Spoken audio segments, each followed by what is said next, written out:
So now come with question number 95.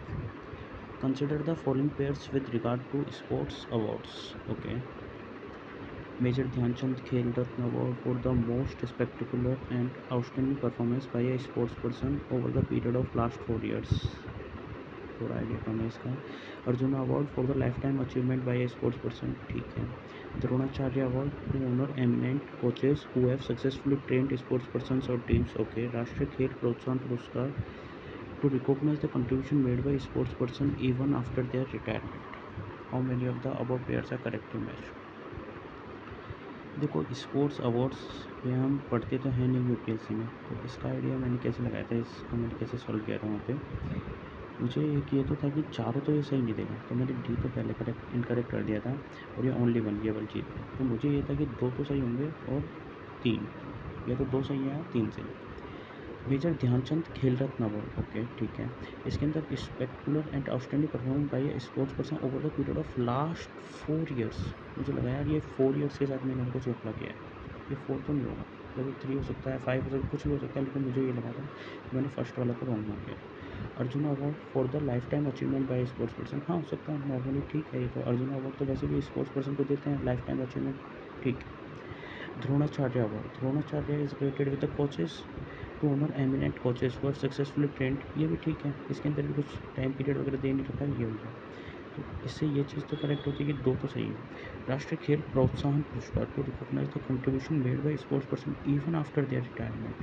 वो ज़्यादा excessive नहीं लग रहा है कि यार ये कैसे लिया हुआ कि रिटायरमेंट के बाद में भी कुछ कंट्रीब्यूशन कर रहा है तो ये खेल प्रोत्साहन दे रहे हैं.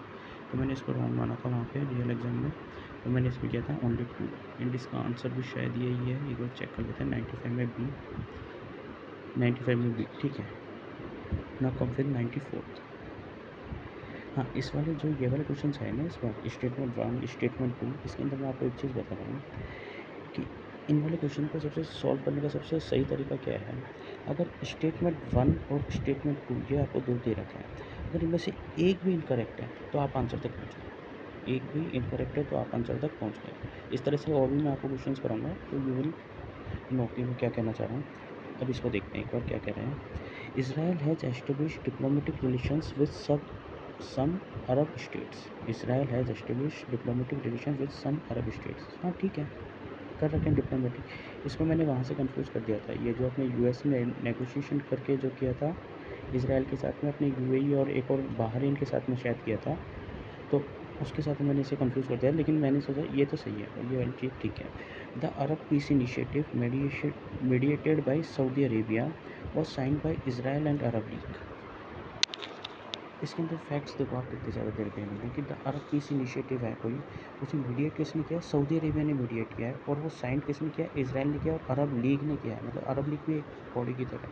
तो यहाँ पे ये फैक्ट, ये वाला फैक्ट, ये फैक्ट, तो इसके लिए मैंने इसे इनकरेक्ट माना. और जैसे मैंने आपको बताया था कि अगर आप एक इनकरेक्ट पे पहुँच जाते हो तो आपका आंसर क्या हो जाएगा, सी, क्योंकि इसमें स्टेटमेंट 2 इज इनकरेक्ट.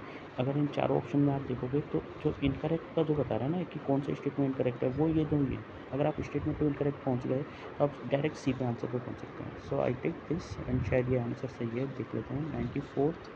94 सी. ठीक है. 93.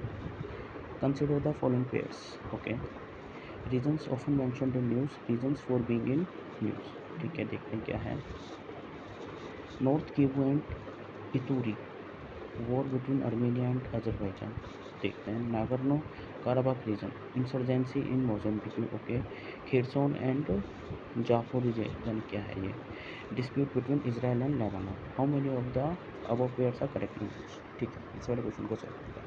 देखो, इसके अंदर मैंने बोला कि सबसे ईजी क्या लग रहा है, वो है नागर्नो काराबाख. अगर आप सीरियस से पढ़ेंगे तो आपको ये पता होगा कि ये आर्मेनिया और अजरबैजान का है, और ये बहुत सी था, मैगजीन्स में भी था और सारी जगह था. तो Nagorno Karabakh is this Armenia Azerbaijan. तो सारे ऑल थ्री ये तो इनकरेक्ट हो गए. ठीक है. फिर इसके बाद में कीवू एंड इतूरी. भाई आर्मेनिया अजरबैजान के बीच में यह है, तो कीवू इतूरी के बीच में तो ये है नहीं है, तो ये भी क्या हो गया अपना इनकरेक्ट. तो दो इनकरेक्ट हो गए, तो ये हो गया. अब अपन पास में ऑप्शन बचता है या तो ओनली वन या नन. इसमें क्या करना चाहिए था कि इसराइल एंड लेबानन, ये हमने पढ़ा हुआ है कि मिडिल ईस्ट जब हम पढ़ते हैं तो इसराइल के बारे में हम पढ़ते हैं, और इसराइल की बाउंड्रीज वगैरह वो भी अच्छे से पढ़ते हैं. तो इसके अंदर ये तो अपने खैरसन वाला तो कहीं नहीं सुना था, लेकिन ये भी होता है इनकरेक्ट. और इसका आंसर टिक होता डी। लेकिन एग्ज़ाम में क्या हुआ है कि यार यूपीएससी कभी ऐसा तो देता नहीं है कि तीनों के तीनों गलत हो जाते हैं।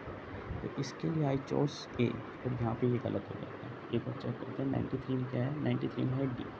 तो आंसर इस बार डी। इस बार जो कम कट ऑफ गई है उसका एक रीज़न सबसे बड़ा ये भी है। ठीक है, 92nd question,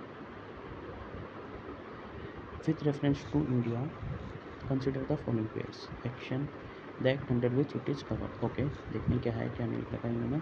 unauthorized wearing of police और military uniforms, the official secret act है। चलो एक बार और आगे बढ़ते हैं।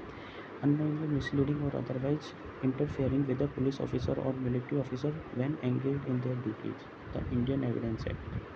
देखते हैं, celebratory gunfire which can endanger the personal safety of others, the Arms Act 2019। how many of the above is yeah, ठीक है। इसके अंदर देखो सबसे पहले तो ये वाला देखो, पहला वाला पढ़ो, अनऑथराइज वियरिंग ऑफ पुलिस और military uniform, the official secret act. देखो ऑफिशियल सीक्रेट एक्ट ये हम कब पढ़ते हैं, जब हम आरटीआई का पढ़ते हैं कि आरटीआई में कुछ हमें इन्फॉर्मेशन नहीं दी जाती है। और वो क्यों नहीं दी जाती, क्योंकि वो ऑफिशियल सीक्रेट एक्ट के अंदर होता है। तो ये तो मैंने सोचा यार wearing, unauthorise wearing and official secret, ये तो कहीं मैच नहीं करता, तो इसका तो ये तो रॉन्ग हो गया। ठीक है, इसकी वजह से कहाँ पे ऑल 3 कट गया।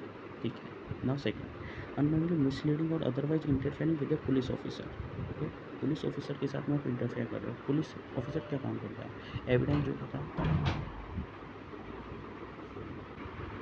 ठीक है, तो ये वाला तो मैंने सेकंड वाला से इसे करेक्ट मान लिया। हम now come with third option, celebratory gunfire which can endanger the personal life of others. Okay, celebratory gunfire का मतलब क्या होता है अपने कि जैसे किसी पुलिस वाले की अपनी डेथ हो गई है, तो फिर लास्ट में जो उनके वहाँ पे जो गनफायर करते हैं ना, उन्हें 21 तोपों की सलामी या फिर गन्स की जो सलामी देते हैं, उस टाइप से मेरे हिसाब से ऐसा कुछ था मेरे दिमाग में।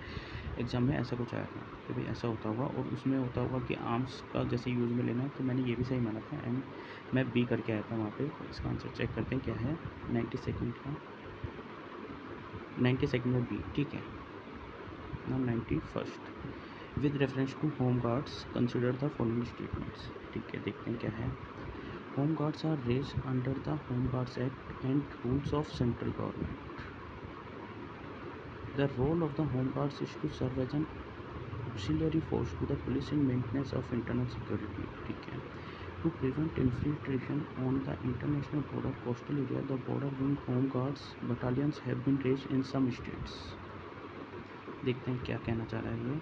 इसमें देखो सबसे पहले तो मैंने क्या, जब ये वाला पढ़ा था ना रूल्स ऑफ सेंट्रल गवर्नमेंट, इसके अंदर ये था कि होम गार्ड्स तो क्या होता है, पुलिस जैसा होता होगा, मतलब पुलिस के साथ में जो काम करते हैं, पुलिस के साथ में हो गया। एक अपने पहले क्वेश्चन आया हुआ था 2021 में, जिसमें क्या था, प्रिजन के बारे में पूछा था इन्होंने। तो पुलिस प्रिजन ये किसके अंदर आते हैं, अपने स्टेट गवर्नमेंट के अंदर, तो ये सेंट्रल गवर्नमेंट के अंदर कैसे आ सकते हैं। तो आई टुक दिस एज रॉन्ग, तो ये वाला रॉन्ग हो जाएगा, ये रॉन्ग होते ही ऑल 3 ये हो गया।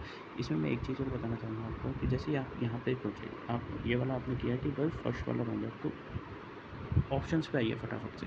उसको जैसे रॉन्ग किया तो नीचे देखिए कि नीचे आपका कुछ कट रहा है क्या, इसको ही ऑप्शन एलिमिनेशन कहते हैं। द सेकंड वाला क्या है, the role of the home guard is to serve as an auxiliary force to the police in maintenance of internal security. ठीक है, मॉडरेट स्टेटमेंट है, कोई ठीक है, आराम से, कोई दिक्कत नहीं है। फिर इससे क्या होगा, नीचे वाला ये डी ना, ये भी कट जाएगा। Now come with the third, to prevent infiltration on the international border coastal area, the border wing home guards battalions have been raised in some states. तो कुछ स्टेट्स में इन्होंने बॉर्डर में इन्फिल्ट्रेशन नहीं हो उनके लिए अपने होम गार्ड की कुछ बटालियन बनाई। ठीक है, मॉडरेट है। ठीक है, तो इसके अंदर आ जाएगा अपने ओनली 2। देख लेते हैं आंसर, 91st बी। ठीक है, ठीक है, तो चलो इस वीडियो को यहाँ पे एंड करते हैं और फिर नेक्स्ट वीडियो में मिलते हैं।